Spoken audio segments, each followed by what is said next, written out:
ভারত সরকারের পক্ষ থেকে 14/5/2025-এ যারা অবৈধ বাংলাদেশি অনুপ্রবেশকারী তাদেরকে সরাসরি বিএসএফের হাতে হ্যান্ডওভার করার জন্য একটি নির্দেশিকা এবং তার সঙ্গে একটি আপনার অবৈধ অনুপ্রবেশকারীদেরকে হ্যান্ডওভারের আইন ভারত সরকারের পক্ষে under secretary government of India Pratap Singh Rawat পাঠিয়েছিলেন।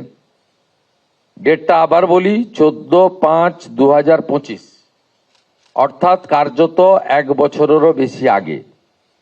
পশ্চিমবঙ্গের আগের সরকার তারা একদিকে শরণার্থীদের সিএএ দেওয়ার ক্ষেত্রে বিরোধিতা করেছে, অন্যদিকে এই গুরুত্বপূর্ণ সুযোগ বা আইন ভারত সরকার যেটা দিয়েছিলেন তাকে কাজে লাগেননি।